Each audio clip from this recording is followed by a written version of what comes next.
The same things that make mothers worry often provide the most valuable lessons to their children. Leftover bombs from World War II provided just such a harrowing but valuable learning opportunity. Welcome to Expat Chatter. This is Brenda Arnold.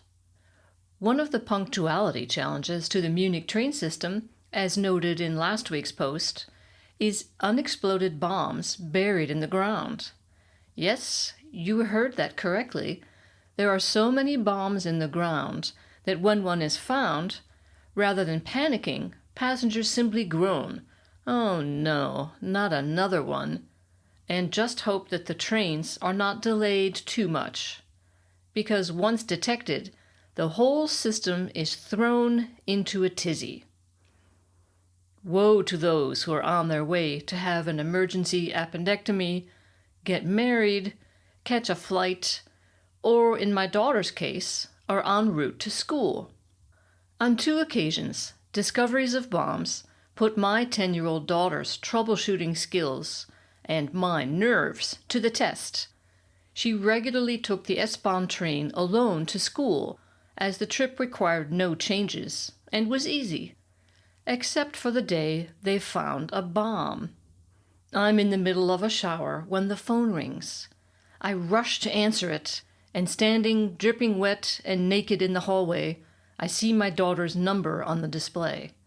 My pulse quickens. "I don't know where I am," she sobs. "The train stopped, and everyone got off." What the is my first thought. The train took a different route? Think, Brenda, think. She has to get to school and needs me to tell her how. This is no time to panic. Drip, drip, drip. "What do you see around you?" I ask. "Lots of trains." So she's on the ground level of the main train station, I figure. I can picture the station perfectly, having been there hundreds of times. I hit on a solution. "Take the tram," I say. "Walk in the opposite direction of where all the trains are. There's a tram stop out there. Just ask somebody which one goes to Isartor." While I say this, she begins walking and breathes nervously into the phone. "Yes, I see it," she says with excitement. Now she's running. "Wait, careful. Don't get run over crossing the street," I say. My heart is pounding. "It's okay, Mom. I got it," she says, and hangs up. In my mind's eye, I clearly see her crossing the busy street to catch the tram.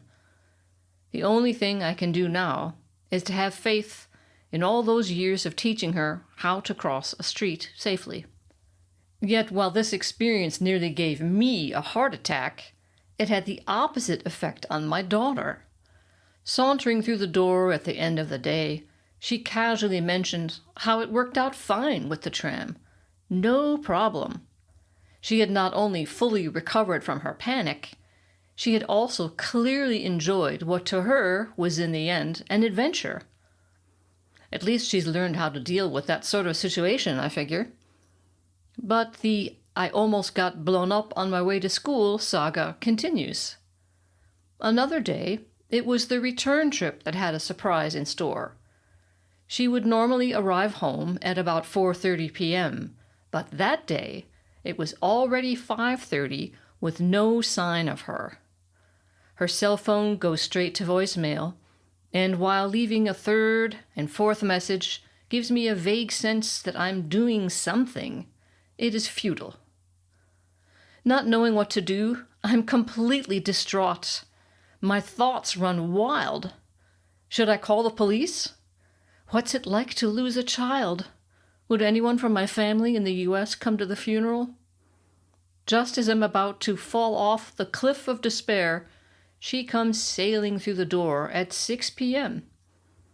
Once again, while I am on the brink of a breakdown, my daughter looks like she just won a marathon.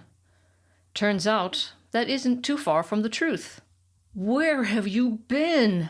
I exclaim. Half of me wants to shout. "Why didn't you answer your phone? I've been worried sick." But my other half is awash in relief. Completely taken aback by my reaction, she quickly launches into an explanation of what happened. The train had stopped unexpectedly in Lyme, one station before ours, pausing. Everyone got off. Not knowing what to do, she simply followed people down the stairs and through a tunnel.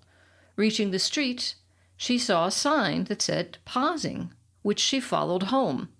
After all, she knew that's where she lived. It bears mentioning that where she got off the train in Lyme is about 4.5 kilometers, just under 3 miles, from where we live. It's a long way to walk, especially when you're schlepping a standard German school backpack the size of a small refrigerator.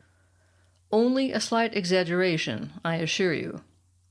She is all pumped up and triumphant at making this successful trek home.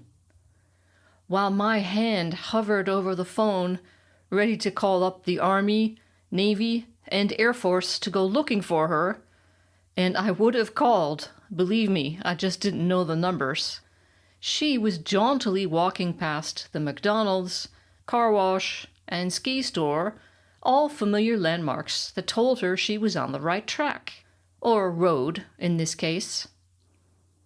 Taking a few deep breaths to calm my nerves, I try to help her understand my perspective. I, too, would have been a proud 4th grader had I been deposited several miles from my home and made it all the way back on my own. I laud her troubleshooting skills. That was quick thinking to see the pausing sign and recognize that it would point her towards home. But would she please, pretty please, call me next time an emergency like that happens, so I at least know where she is, in case something goes wrong, an accident happens, or a grizzly bear makes its debut in Bavaria. Besides, some signs point you to places like Stuttgart, Berlin, or the North Pole, and she certainly wouldn't want to embark on those trips without at least loading up on peanut butter and jelly sandwiches, right? She agrees and apologizes for making me worry. Now that she's safe at home, I realize that I'm pretty proud of my 10-year-old daughter for thinking on her feet. Looks like it'll take more than a bomb to flummox this kid. Thanks for listening, and see you next time.